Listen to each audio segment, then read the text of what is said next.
inhalatoria y que se denominan ICS, ¿no? O corticoides inhalados.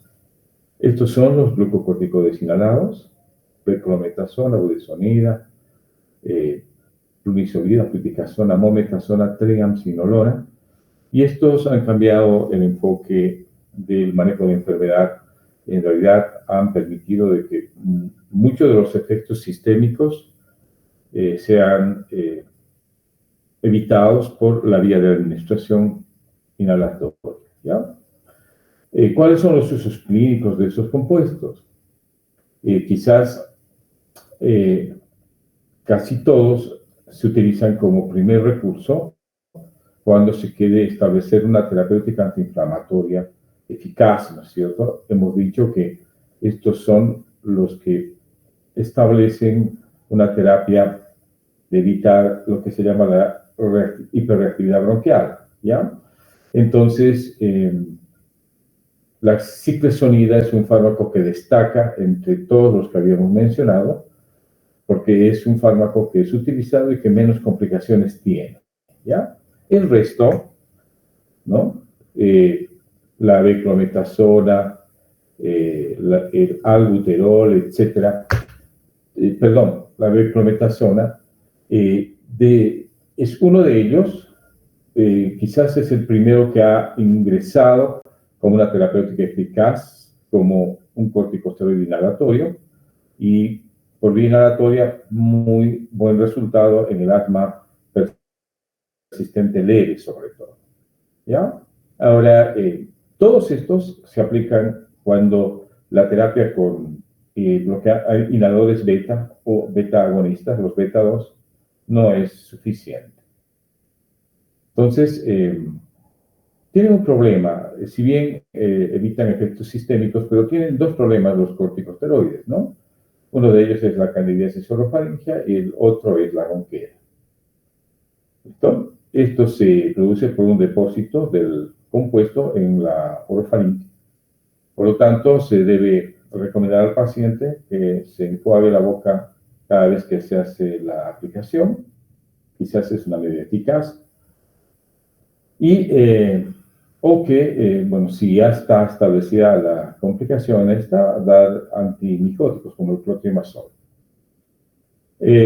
Un corticosteroide o glucocorticoide que ha demostrado diferencia, digamos, en la menor aparición de complicaciones, sobre todo ronquera y candidiasis, es la ciclesonida, hemos dicho. Y ayer es un fármaco activado por las esterasas bronquiales y tiene menos complicaciones de este tipo, ¿no? Ahora, si bien el uso por cortos periodos de tiempo no tiene gran repercusión sistémica de los ICS, a largo plazo sí pueden presentar también efectos sistémicos, ¿ya? Sobre todo en el adulto se ha visto que hay un aumento de la tendencia a la osteoporosis, la presentación de cataratas, y en los niños muy chiquitos se ha demostrado que disminuye la tasa de crecimiento, ¿ya? Por lo menos 1 centímetro durante el primer año de tratamiento.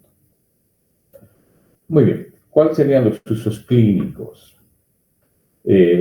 Los glucocorticoides inhalados se indican sobre todo para el asma persistente, ¿ya? Desde el leve al moderado o al grave o al exacerbado grave, ¿ya? Es decir, cuando se emplean o se empiezan a utilizar, cuando la terapéutica con agonistas beta, fármacos inhalados agonistas beta, no es suficiente, ¿ya? Generalmente se asocian cuando el agonista beta no es una terapéutica eficaz y cuando se asocian, la terapéutica debe durar más o menos unas 10 a 12 semanas. En este tiempo se verifica y se evalúa el tratamiento, ¿ya? ¿Cuáles son las asociaciones? Miren, las más comunes son la beclometasona, que es el agonista beta 2 selectivo más común, y el albuterol, que es el salbutamol, conocido también como salbutamol, y que obviamente esta terapéutica asociada es eficaz tanto en adultos como en niños en el asma leve y en el asma moderada. Muy bien. Los estabilizadores de membrana es otra terapéutica.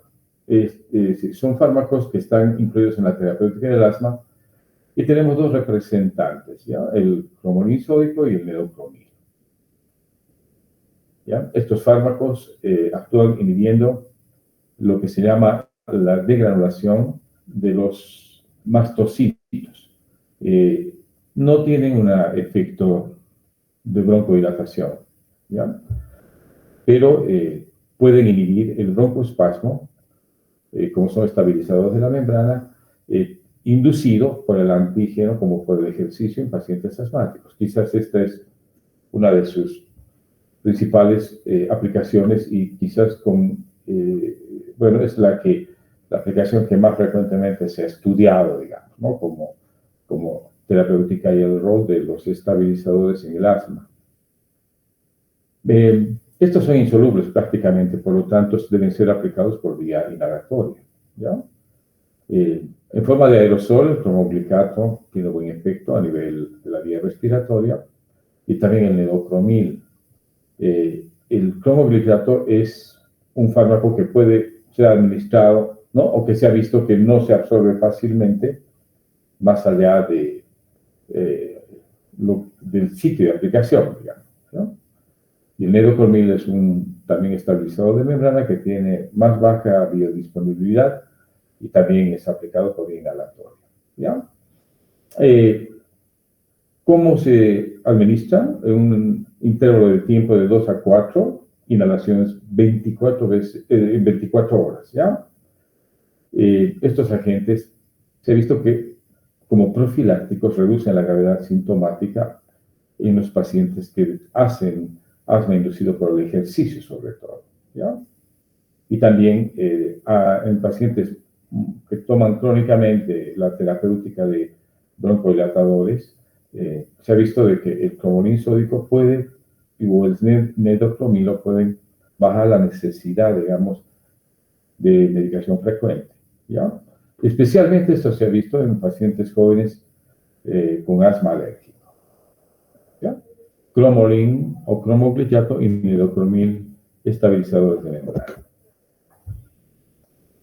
¿Cuál es la farmacocinética? Hemos dicho se absorbe muy poco, en poquísima toxicidad y sus efectos no son tan previsibles, ¿no? Como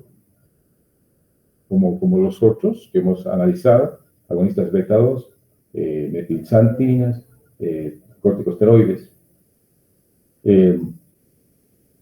Quizás uno de los grandes avances, digamos, de estos dos compuestos ha sido que sirven muy bien para la alergia con la rinoconjuntivitis alérgica. Quizás es su principal aplicación en forma de gotas, ¿ya? Y obviamente en una enfermedad llamada mastocitosis sistémica. Ambos compuestos son muy, muy eficaces. El rol en el asma está descrito acá, ¿no ven?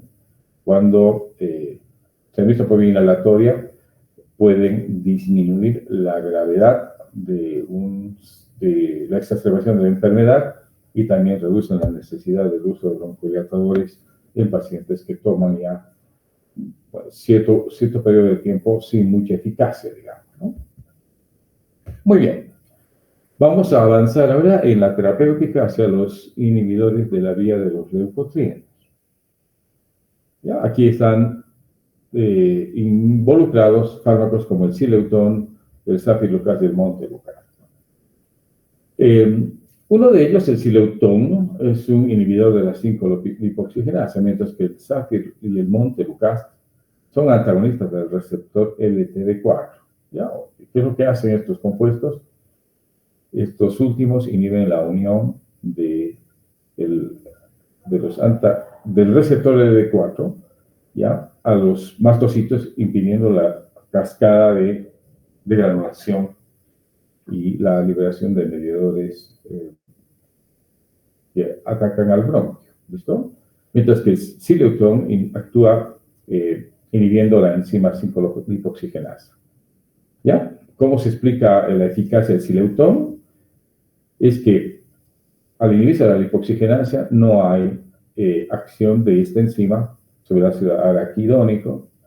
Por lo tanto, no se estimulan las células inflamatorias en el tema cascada de liberación de células, perdón, de moléculas, digamos, citocinas, y no hay liberación de leucotrieno B4, CD4 y D4, ¿ya? Entonces, son muy eficaces en el tema prevención del ataque hacia el bronquio de las citocinas. Ejercen muy buen efecto en el asma, sobre todo la broncoconstricción, o sea, evitan la broncoconstricción, el tema de la hiperreactividad bronquial se incremente, bajan el edema de la mucosa y disminuyen la secreción de moco. ¿Listo? O sea, tienen efectos beneficiosos. Se ha demostrado que son útiles en el control del asma, es decir, forman parte del arsenal terapéutico de los controladores en el asma bronquial y por lo tanto son eficaces porque reducen la frecuencia de las exacerbaciones en varios ensayos clínicos, ¿ya? Pero estos compuestos, los inhibidores de los leucotrienos, no están indicados en el asma agudo. Tienen son controladores y previenen el ataque asmático, pero no están indicados en el asma agudo. Además que el beneficio de disminuir el edema de la mucosa y el incremento de la hiperreactividad bronquial es un efecto beneficioso a largo plazo. ¿Ya? ¿Dónde actúan mejor? ¿En qué población actúan mejor los inhibidores de la vía de los leucotrienos? Son muy eficaces cuando se aplica en niños muy pequeños, donde es difícil administrar por vía inhalatoria un agonista beta-2. ¿Ya? Quizás los pediatras prefieren utilizar terapéutica oral. Estos son inhibidores que se administran por vía oral. El Montelukast es el fármaco que está indicado para niños menores de 12 años, ya, perdón, hasta 12 meses de edad, inclusive, bueno, en niños en general y en niños lactantes, ¿ya? Puede ser un buen fármaco en caso de asma bronquial en gente de esta edad, ¿ya? Ahora, en Estados Unidos el Xileuton se ha posicionado como un fármaco eficaz a esta dosis, ¿ya? Una dosis de 200 miligramos en una presentación de liberación sostenida aplicada una cada 12 horas, ¿ya? El Staphylococcus y el Montelukast también, pero más que todo para niños. ¿Listo? Ahora, en el adulto son muy eficaces para la enfermedad respiratoria exacerbada por aspirina, ¿ya? También son muy eficaces para el manejo del asma, la poliposis y la rinitis alérgica, que acompaña al 5 a 10% de los pacientes asmáticos. ¿Listo? De todos estos, ¿cuál es el más prescrito? El Montelukast. ¿Ya? Se administra una vez por día y obviamente en qué está indicado o para qué se utiliza. Se utiliza para el asma leve en reemplazo de los corticosteroides inhalados. ¿Listo? A veces es una terapéutica de elección, ¿no? Para niños, sobre todo muy chiquitos, que no pueden inhalar. ¿Ya? Y también, obviamente, cuando los glucocorticoides inhalados encuentran resistencia en el paciente, pueden venir los inhibidores de la vía de los leucotrienos a reemplazar a los ICS, o sea, a los glucocorticoides inhalados. ¿Ya? Entonces, indicación en el asma leve. Otra indicación, asma exacerbada por aspirina y asma asociada a rinitis crónica y poliposis nasal. Muy bien, y vamos a ir finalmente camino hacia el último recurso, quizás novedoso, que hay en el asma, que son los anticuerpos monoclonales.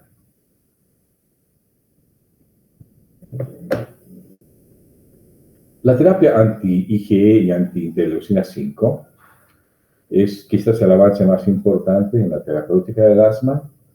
Y en esto tenemos descritos a fármacos calificados como anticuerpos monoclonales, ¿ya?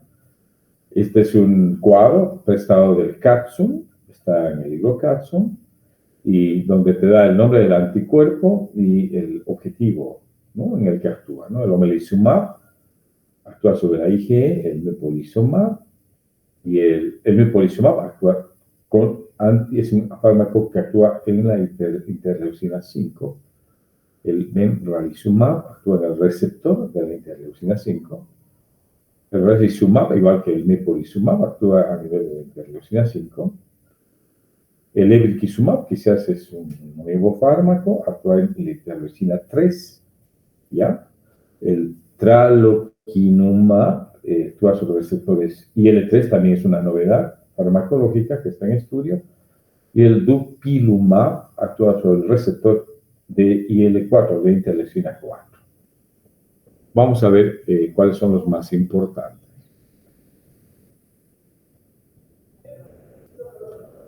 Dice, los anticuerpos monoclonales del tipo anti-IgE, tenemos el más representativo, que es el omalizumab.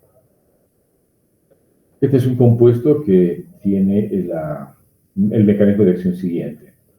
Se une a la producción de inmunoglobulina E, exactamente a la parte que se une a los receptores de los mastocitos y la bloquea, ¿ya? También a esta inmunoglobulina E, que se une a los basófilos y otras células inflamatorias, impidiendo la activación de estas células y obviamente la liberación de mediadores inflamatorios, ¿ya? Ese es el principal mecanismo de acción del omalizumab. Ahora, ¿para qué se utiliza el omalizumab? ¿Ya? Solamente está reservado para pacientes con asma grave y evidencia de sensibilización alérgica. Ya es un compuesto que tiene por vía parenteral y se administra por vía subcutánea cada 2 a 4 semanas, ¿no? Y cuando se hace un testeo, digamos, de la eficacia terapéutica, se hace detección en pacientes donde casi prácticamente disminuye la inmunoglobulina asmática. Espérenme un ratito, por favor. Tengo una llamada, ¿ya? Espérenme un ratito.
Tenía una llamada de la clínica, perdón. Es una llamada de emergencia. Muy bien, espero que no se hayan ido. Siguen ahí, ¿no es cierto? ¿Sí? Sí, doctor. Bueno, muy bien. Entonces, estábamos hablando de que el omalizumab se restringe a pacientes que tienen asma grave o evidencia de sensibilización alérgica. ¿Ya? Quizás el transcurso del tiempo, el omalizumab ha sido mejor posicionado desde el punto de vista terapéutico porque reduce la frecuencia y la gravedad de las exacerbaciones de asma, sobre todo en pacientes que tienen tendencia a incrementar los episodios asmáticos, ¿ya? Especialmente en los pacientes que además reciben altas dosis de corticoides y empiezan a tener una función pulmonar deficiente. Es una terapéutica costosa, pero el efecto clínico más importante que ha demostrado la omalizumab es de que es capaz de, en este grupo de pacientes, de tener una eficacia en la reducción de la frecuencia y la gravedad de los síntomas, ¿ya? También se ha aplicado el omalizumab como un fármaco muy eficaz en el tratamiento de la urticaria, para la cual el medicamento actualmente está vigente, y una alergia que a veces se presenta al consumo de maní. ¿Listo? Es un fármaco muy eficaz. ¿Listo? Seguimos.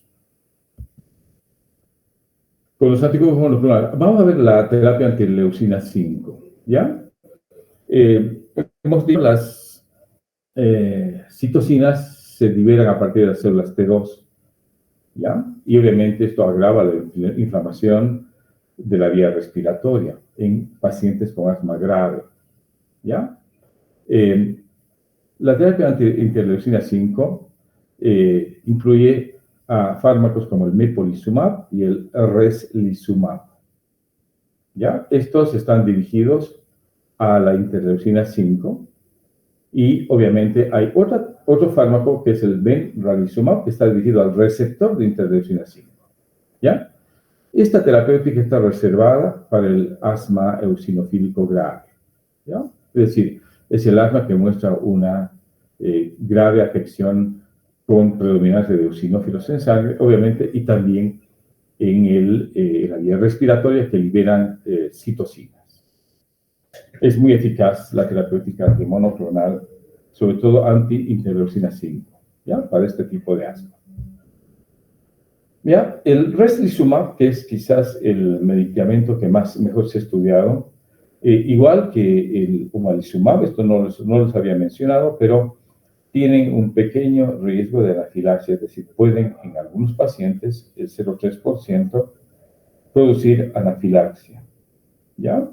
Y lógicamente hay que dar bajas dosis y observar muy de cerca al paciente para evitar, digamos, esta complicación, ¿ya? Si bien es rara, en el 0,3%, pero hay que tenerla en cuenta. Entonces, hay que administrar y hay que tener un periodo de observación para ver si no se desencadena una reacción alérgica, ¿ya?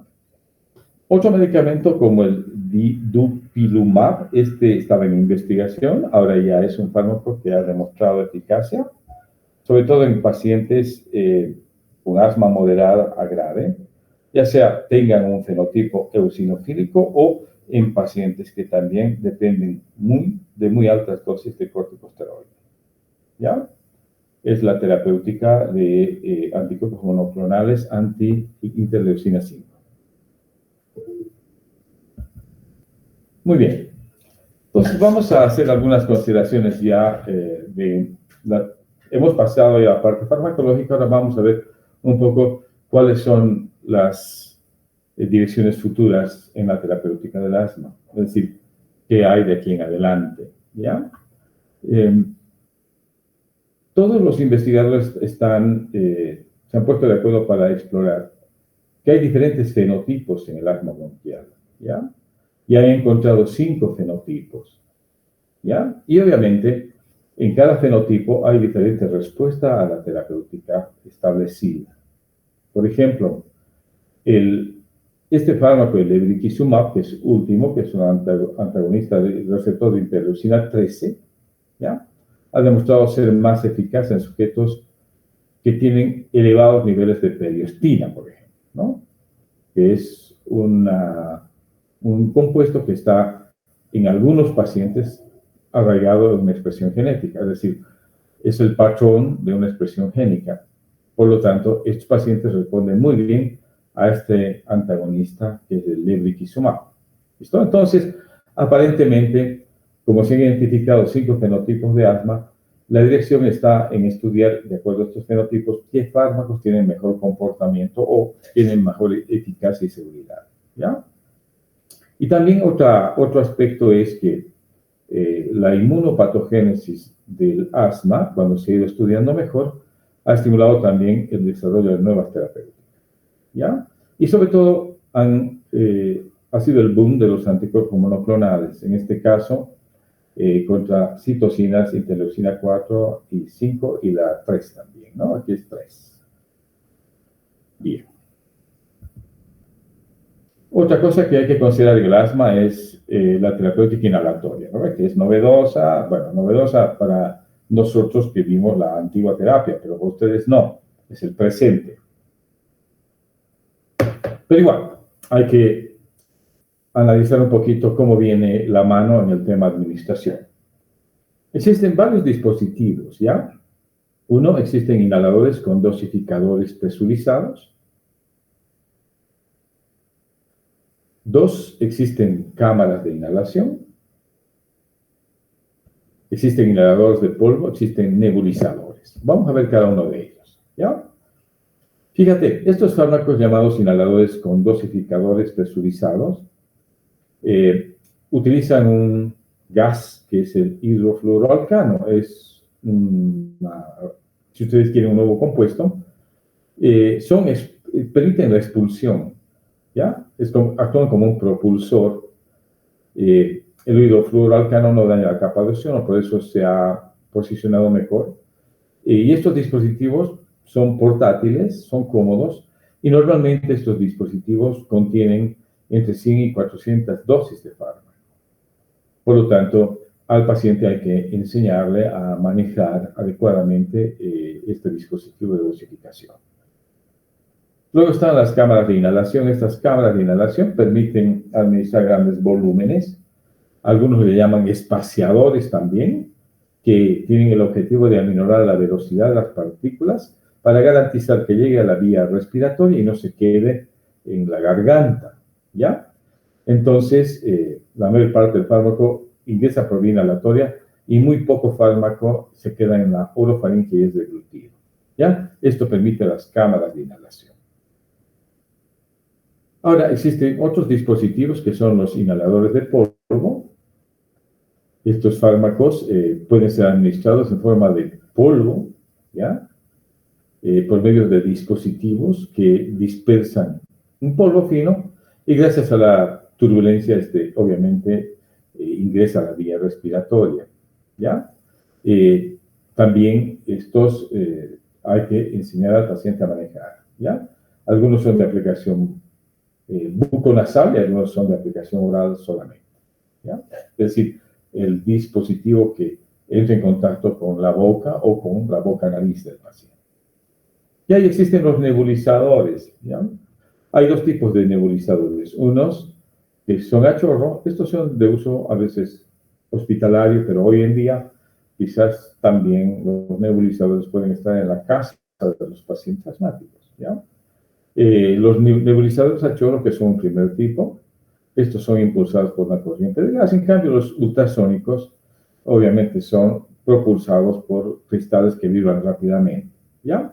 Estos son muy útiles en las exacerbaciones agudas, en las crisis asmáticas y también en el manejo de la enfermedad pulmonar obstructiva crónica, ¿ya? ¿Cuál es el objetivo del nebulizador?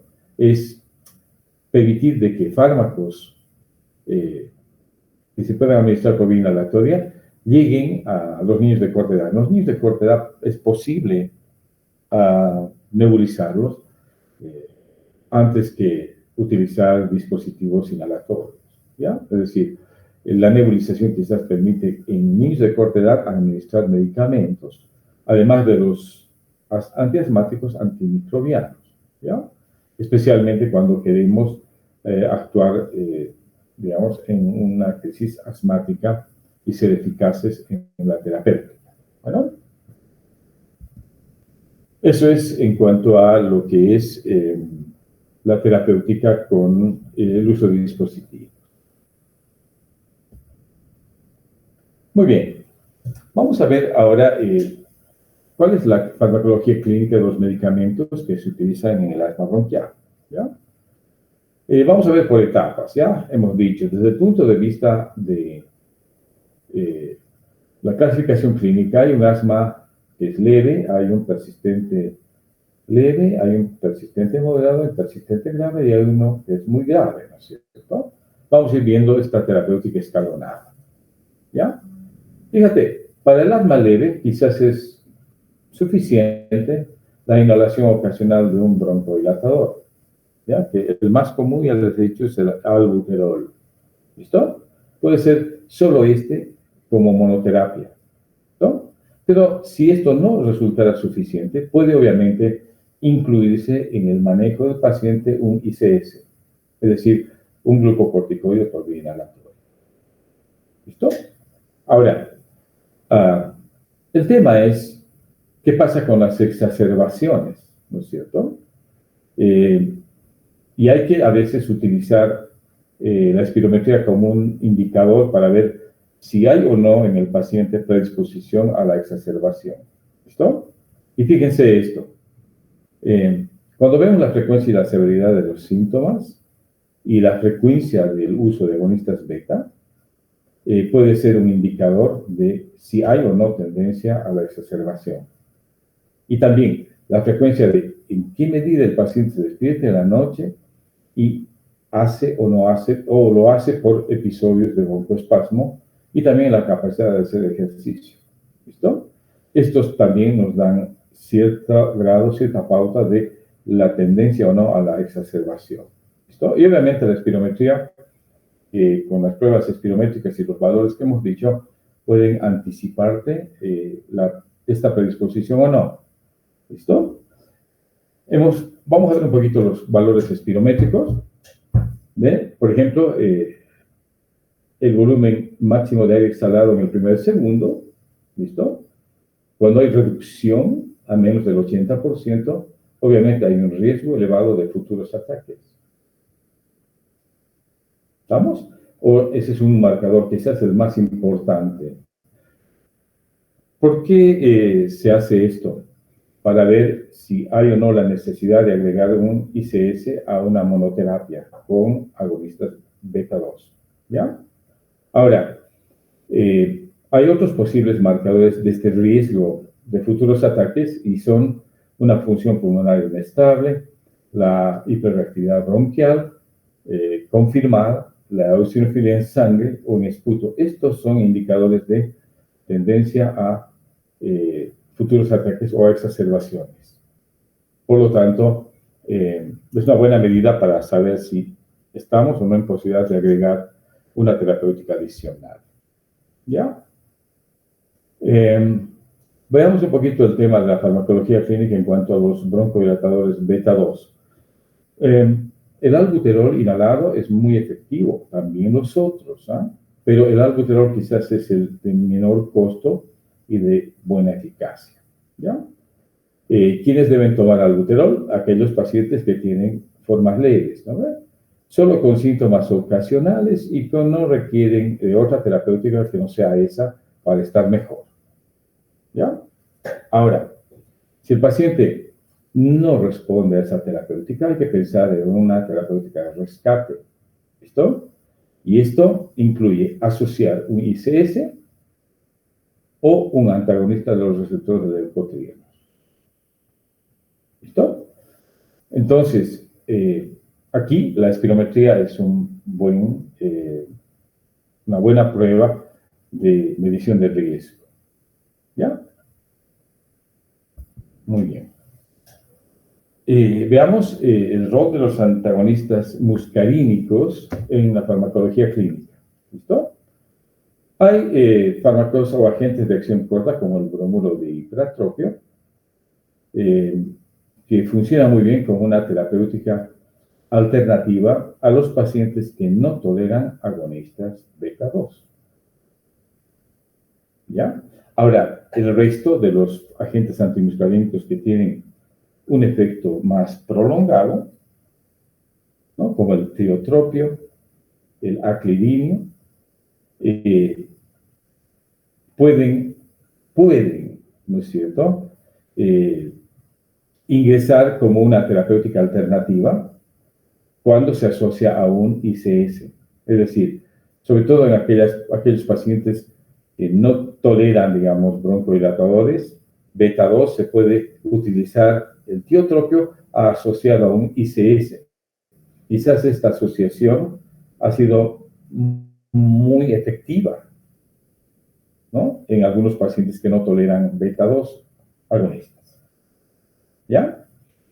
Obviamente, estos fármacos, los antagonistas muscarínicos como el tiotropio y el aclidinio, son mucho más efectivas para el tratamiento de la enfermedad pulmonar obstructiva crónica, ¿no? Solitos nomás actúan muy bien a este nivel, sin necesidad de agregar ningún glucocorticoide, ¿ya? Pero es una posibilidad, ¿listo?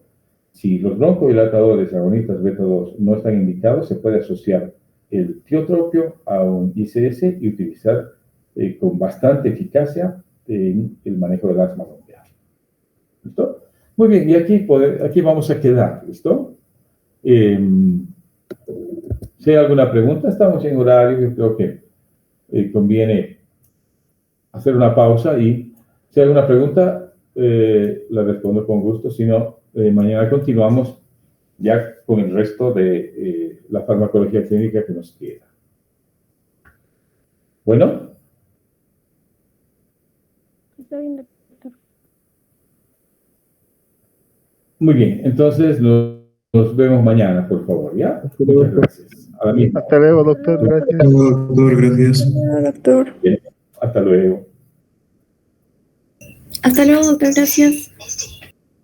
Hasta luego. Hasta luego.